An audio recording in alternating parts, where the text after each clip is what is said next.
What's going on, guys, and welcome back to another episode of the FIFA 17 career mode. This is episode number 24. Hopefully I got today's episode number right as we take on Manchester United away at Old Trafford for the first game of the Premier League season. So of course, in the last episode, season 2 did begin. We had the transfer special. If you missed an episode, do go back and watch it. And today we have our first game of the new season. So we take on Mourinho and his Manchester United side away at Old Trafford. Last season when we faced United away at Old Trafford, we drew 1-1. Hopefully this season we'll get the revenge. Not really revenge, we'll get the win anyway, and get off to a winning start in this second season. So looking forward to the game. You'll see the team for the game in just a moment's time. I would have showed you it briefly at the end of the last episode. It is the 4-1-2-1-2 wide, so a change of formation with Borough for season 2. The 4-2-3-1 got us a lot of success. Changing to a different formation, maybe not the wisest thing to do after last year, but I think we all know we need to score more goals, and maybe with this formation we'll be a lot more attacking. So first game of the episode, let's get straight down to it. We take on Manchester United away at Old Trafford, season opener. Let's get the win. Come on, Middlesbrough. It's a debut for the new forward today. Yeah, and with that comes a little bit of pressure because everyone's expecting you to score the goals. The fans are, I think. Oh, and Tep's done well to win it back there and find Menendez just outside the area. He goes for goal, and Romero parries it behind for a corner. We've made the brightest start. Good stop there by the Argentine. But we have won ourselves a corner though, and Menendez will take it and swing it into the centre and look forward to Roan. Flicked on by Espinosa, wide the post. Schneiderlin plays it through towards Rooney. Chance here as he gets himself inside, and Rooney crossed to the far post, and De Chilio couldn't get it clear, and Memphis comes in and steals the ball off his toes and finds the back of the net. 1-0 to the hosts. Memphis celebrates with Mourinho. I should have got the danger clear there, that's my fault. Rooney cut inside Dominic Heinz and fizzed it across to the far post. I didn't react quickly enough with De Chilio. I pressed circle but nowhere near quick enough. The ball skidded off the turf, skidded off his shins I think, and there was Memphis at the far post who simply couldn't miss. The Dutch winger fires United in front. Manchester United 1, Middlesbrough 0. So throw to us, Berahino will take it and play it inside towards Ntep, and Jones comes in there, and now Ntep's got an injury on his debut, and this is the last thing we want to see. We're already trailing by a goal. Fabio whips it across, and Shaw gets it away. De Chilio's given United the first goal of the game, and now Ntep is going to be forced off the pitch. This is a bad start to the boys making their debuts. So our first injury of the season, then Gaston Ramirez will come on for us, but that is not good at all, man. Seriously, I mean, the goal that we conceded, that was my fault, clearly. But for that one, just really bad luck, and Tep forced off. And hopefully that's not a serious injury already.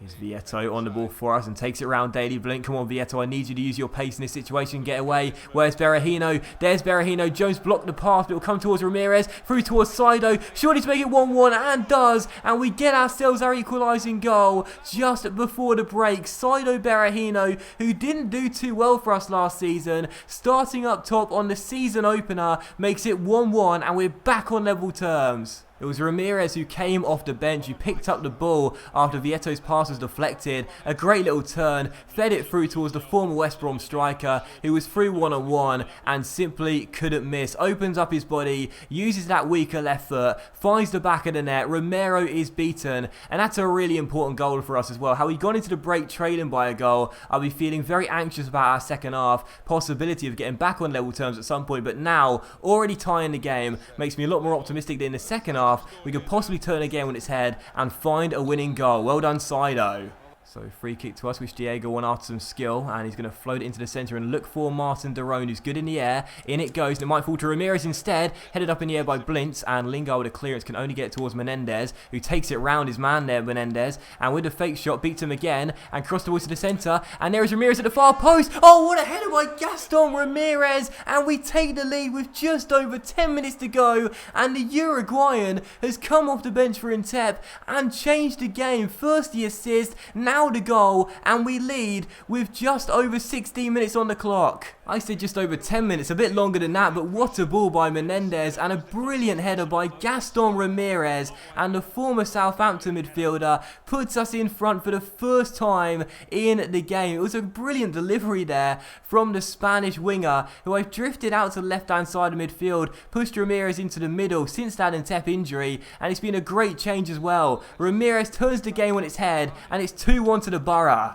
So just over 10 minutes to go now. We still lead by 1 as Schneiderlin plays it through towards Rooney. And a great chance here. And Wayne Rooney puts Manchester United back on level terms. A brilliant little through ball. And the skipper makes sure that we probably won't get the 3 points. A great through ball by Schneiderlin. Splits the centre-back pairing of Heinz and Espinosa. And Wayne Rooney kept his cool. Slotted it past Valdez, who did get a touch. But the oncoming Spanish goalkeeper couldn't keep it out. Manchester United back on level terms with just over 10 minutes to go. And that will do it then. Final score at Old Trafford, Manchester United 2, Middlesbrough 2. A really fun game though, very, very exciting indeed, really action-packed, and this was my first game on the new patch, and I've got to say, I definitely see the AI being a lot more threatening and a lot more attack-minded from now on. It was a very, very fun game, and I'll definitely take a point as well. The stats will show you it was a really balanced game, and I think a draw on reflection was the right result, and man match for me goes to Gaston Ramirez, who came off the bench and set up our first and scored our second goal. And for the moment of the match, this really good delivery from Menendez after beating his man with a fake shot. Fantastic cross.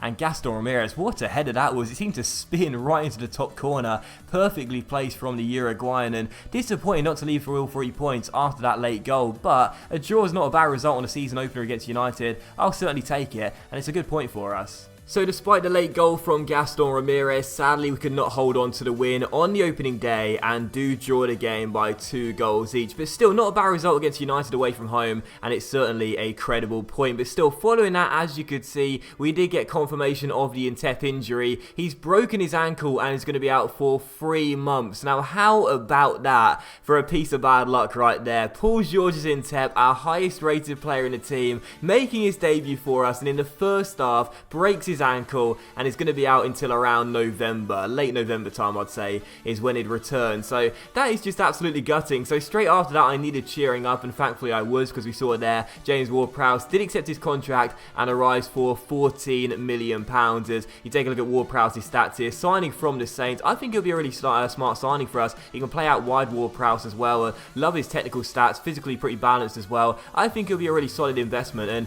probably won't play in the first 11 all the time, but as a backup player playing in cup games, midweek games, and whenever Daron is tired, I think he'll be a pretty decent player for us through the central midfield area. But still, Intep getting the injury then, 3 months for our new French winger. Just absolutely gutted about it. I mean, seriously, that is just such bad luck on his debut in the first half, and now he's out until about mid to late November. So gutted about that, but following that, as you can see, I did decide to offer a contract to Bradley Price in our youth academy. And a question for you guys today as well: who is the best youth player in your team right now? Let me know in the comment section down below, because I've heard this year that youth players are a lot more successful this season, and you can have a higher rate, a higher chance I should say, of those players being really good in the future. So let me know in the comment section down below, who is the best youth player in your first team right now? What's his overall, what's his perceived potential, and what position does he play as well? Let me know in the comment section down below, because I want to know that youth players this year are better than last year. But still, following that, Derby came back to us, I should say there. Derby County came back to us regarding Daniel Ayala. Said they give us £6 million, so I said fair enough, you can take him. And also Bradley Price accepts his contract as well. As Ayala looks as though he's on his way to Derby County, who are the second opponent we take on today for the second game of the season and our first home game at Riverside Stadium as we take on the newly promoted side. He's the one we're focusing on, I think with good reason. That ball's his best friend when he receives it, and it's so difficult to get it off him. Well, we've got a battle within the war today, haven't we, with the player getting his crack at his old teammates. Yeah, and I think it's always an emotional time when you face your former club, so he just want to concentrate on doing himself justice. And coming into the first home game of the new season, now we would indeed take on Steve McLaren and his Derby County side, and a bit of shade thrown there from the former England boss by making Grant Leadbitter captain of Derby County for this game, and his first one back at the Riverside Stadium. Of course, we sold him to Derby for less than his valuation just a few weeks ago, as we didn't need him. He was the club captain in real life at Borough. We've let him go to Derby, and he's already captain of Derby County. How about that? But still, taking on the new promoted side here on the back of that draw against Manchester United, hoping to get our first win of the season, and what a start as well, because just 6 minutes in we would open the scoring through Diego Menendez scoring his first goal of the season. I've given the young stud number 7 shirt for this year. I'm predicting big things for our Spanish winger, and he scores his first goal of the new campaign, but we did get a real slice of fortune for this one. He cuts inside after a couple of nice skill moves, goes through to shoot, and it takes a massive deflection off the defender, loops over Scott Carson, and finds the back of the net. And it's so frustrating, but I've been on so many skill runs with Menendez, and I've won penalties with him, and had close attempts saved by goalkeepers or just off target, and finally we score a skill goal, but I can't really include that in a goal of the season, can I? It wouldn't have gone in had he not taken that huge deflection as our number 7 scores in minute 7 and makes it 1-0 to Middlesbrough. So it's good that he gets to claim the goal, and it was a really nice run as well, but it's like the deflected shot was so frustrating, so I thought to myself, that could be the skill goal moment right there, but sadly he's still yet to score a proper skill goal, if you will. But still, 1-0 to Borough, that's all we care about, to take the early lead in this game. But sadly for us, the lead would not last very long, because just 4 minutes later, Grant Ledbetter, our former player, would chip the ball to the far post and pick out Tom Ince, who found the back of the net as he was unmarked at the far post and headed the ball past Victor Valdez and in to the back of the net. So Derby, the newly promoted side, pegging us back pretty much instantly there as Ince gets his second goal of the season. So 1-1, but in the 27th minute, a good chance for us to restore our lead as Vieto receives the ball from Daron there, goes through to shoot after taking it around the Derby County man and finds the back of the net as well. And didn't that feel good? Luciano Vieto scores his first goal in a Middlesbrough shirt and makes it 2-1 to the Borough 27 minutes in. So the skipper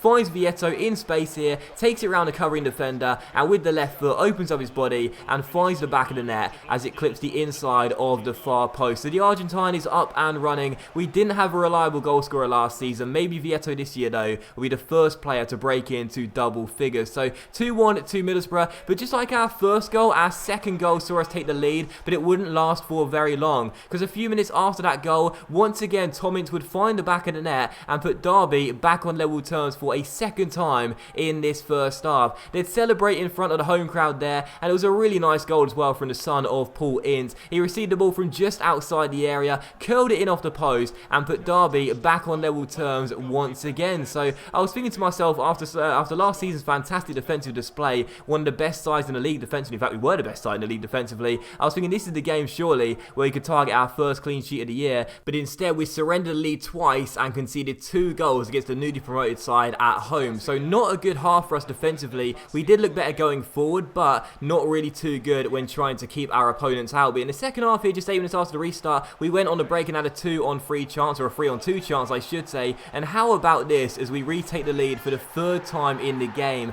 Gaston Ramirez, the Uruguayan, will get his second goal in 2 games, but this was just bizarre. I played the ball to split the defenders there and try and find Vieto. I did, and with Luciano Vieto, I tried to go for goal from just 3 yards out, but instead he slid on the turf, miskicked the ball, and played it back towards Gaston Ramirez. That was a shot, honestly, but instead Ramirez tapped it in, so it didn't matter in the end, and did score his second in 2 games. And that was also how the game would finish as well. Final score 3-2 to Middlesbrough. An interesting game, because despite there being 5 goals in it, there weren't a lot of chances. In fact, all of the main highlights did result in goals, but we got the win. That's the most important thing. We get our first Premier League win of the season. Delighted with that, and also great to see as well Vieto score his first goal for the club as our number 9 found the back of the net for the first time as a Middlesbrough player. So 3-2 the final score, and I'll say this as well as an ending point to today's episode too. I gotta say, I'm really liking the patch right now. As you can see in today's episode, the AI teams, our opponents, are attacking me a lot more, and this means that this season we should see a lot more action-packed games and a lot more games where there are more goals than just 1 or 0. So looking forward to this season in terms of action-packed games, and these 2 games were certainly pretty decent in terms of goals scored and goals conceded at the very least. But that will end today's episode of the FIFA 17 Career Mode, guys. So a big thank you for watching. I really hope you have enjoyed it. If you have enjoyed today's episode, then please do leave a like. Likes, of course, much appreciated, and they really help the channel grow as well. Much love to you, and have a fantastic day, and I'll see you for the next episode of the FIFA 17 Career Mode very soon.